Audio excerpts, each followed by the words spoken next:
Welcome to the deep dive. Great to be here. Today we're tackling a really core concept, letting go. Yeah, big topic. We're drawing from this really interesting dialogue. Yeah. It's between a disciple and the Buddha. Right. And the disciple asks these fantastic questions, really probing what letting go actually means.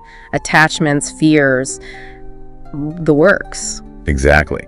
So our mission for you listening is to maybe pull out some practical wisdom, stuff you can actually use, beyond just the theory. Moving from abstract ideas to something tangible. Yeah. Okay, so let's dive right in. The big question first. Why?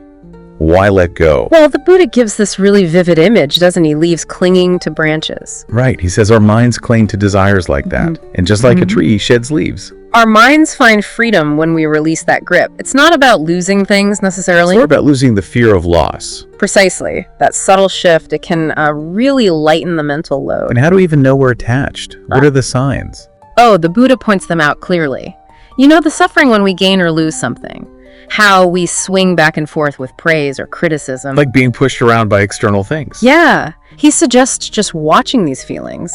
Like clouds passing, don't get tangled up in them.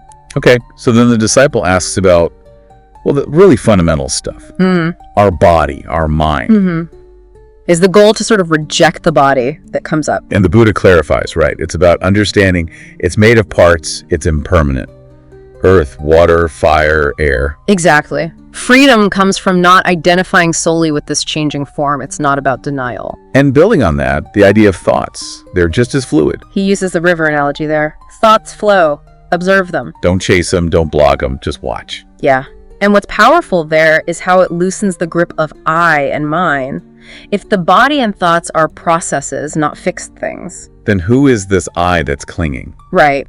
Now, what about desires? We all have them. Craving tasty food, for instance. The Buddha says engage mindfully, appreciate the taste, sure. But don't mistake that fleeting sensation for real, lasting happiness. Taste is just taste. And the same applies to joy, right? It's impermanent too. Exactly. Enjoy it, like smelling a flower's fragrance. Appreciate it fully. But don't desperately try to hold on to it when it fades. Don't depend on it. Spot on.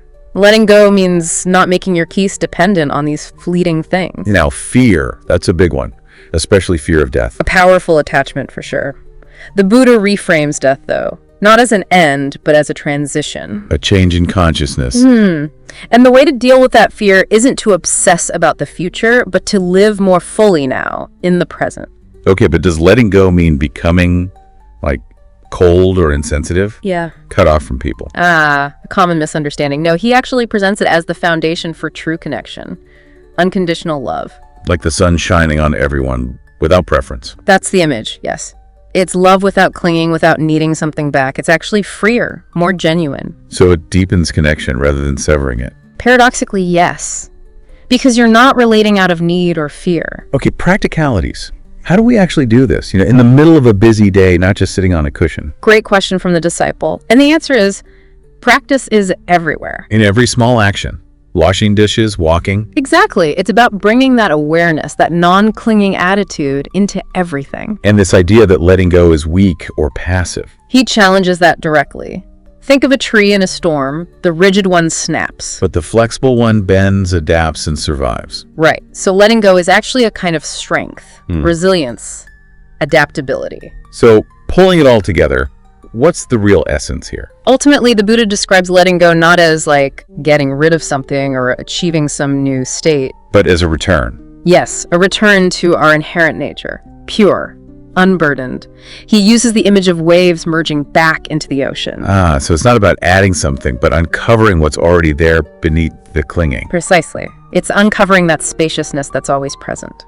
So to sum up this deep dive, letting go seems to be about really seeing impermanence, observing our experience without automatically attaching. And finding this incredible freedom when we stop identifying so strongly with every fleeting thought, feeling, or possession. It's a path to inner peace, available theoretically, moment by moment. Absolutely. And it fosters strength, not weakness. Which brings us to a final thought for you listening. Yeah, maybe consider just one small thing in your life right now, something you might be holding on to quite tightly. It could be anything. An opinion, an expectation of possession. What might it feel like, just for a moment, maybe even just for one breath, to gently ease that grip? Just experiment. What new feeling or maybe what different perspective might open up even slightly? Something to think about.